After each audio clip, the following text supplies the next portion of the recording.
রান্না বান্না করতে যেও শান্তি নেই। এই দেখুন লোডশেডিং কেমনটা লাগে, মানে সারাদিন তো গ্যাস থাকে না, এরপরে রাত্রে যখন গ্যাস আসে রান্না করতে যাই তখন আবার লোডশেডিং। এরকম হলে মেজাজটা না, আমার না 14 গোষ্ঠীর সবারই মনে হয় মেজাজটা গরম হয়ে যায়।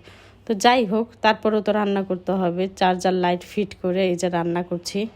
তো আজকে রান্না করবো হচ্ছে চিংড়ি মাছের ভর্তা। চিংড়ি মাছ আনতে গিয়েছিলাম বাজারে।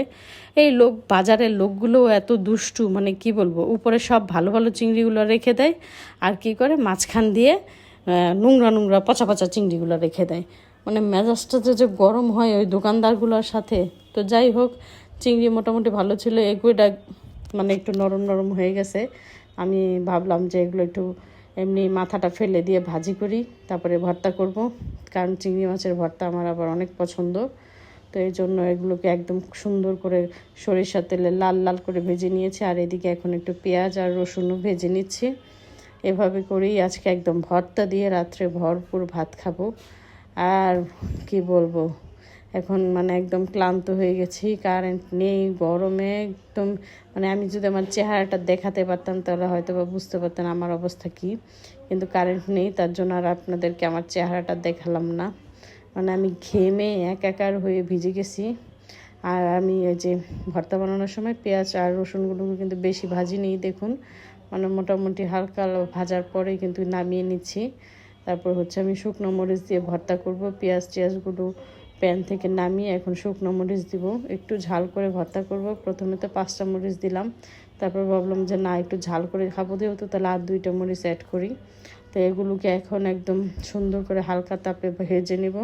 খোসাগুলো মানে যে বোটগুলো আমি ফেলাই নাই, কারণ বোটগুলো ফেললে মরিচটা কেমন ড্যাম ড্যাম হয়ে যায়, আর যদি বোটটা না ফালিয়ে মানে মরিচটা ভাজা হয় তাহলে মরিচটা ভাজাটা ভালো হয়। এই দেখুন লবণ দিয়ে বাটার সাথে সাথেই একদম মিহি হয়ে গেছে আমার 2 বাটাই, আমার কিন্তু মানে মরিচটা একদম মিহি হয়ে গেছে। আর এদিকে এই যে ভেজে রাখা চিংড়ি মাছগুলো এখন আমি সুন্দর করে বেটে নেব পাটার মধ্যে। তারপরে হচ্ছে আমি সেই পেঁয়াজ বাটা রসুন বাটাটাও দিয়ে দিব, আর একটু সরিষার তেল দিব, যেহেতু সরিষার তেল দিয়ে ভেজেছি তার জন্য আর না দিলেও চলে, তারপরেও একটু কাঁচাটা দিলে সুন্দর একটা ফ্লেভার আসে। এদিকে আমি মরিচের সাথে চিংড়ি মাছগুলোকে ভালো মতো মিশিয়ে নিচ্ছিলাম। তারপরে আমি এখন পেঁয়াজ আর রসুন, সেই ভাজা রসুনগুলো দিয়ে দিচ্ছি, দিয়ে এগুলোকেও ভালো মতো বেটে নিব, একদম মিহি করে বেটে তারপর ভর্তাটা বানিয়ে নিব। তো ভর্তা খেতে কে কে পছন্দ করেন বন্ধুরা আমাকে কিন্তু কমেন্ট করবেন, কারণ আমি কিন্তু সত্যি কথা বলতে অনেক বেশি ভর্তা লাভার। যাই হোক, ভর্তা বানানো হয়ে গেছে, গরম গরম ভাত থাকলে আমি পাঠায় মেখেই খেতাম, কিন্তু সেটা সৌভাগ্যর হলো না। তো কেমন লাগলো আমার ভর্তা বানানোর ভিডিও অবশ্যই কিন্তু কমেন্ট করে জানাতে ভুলবেন না।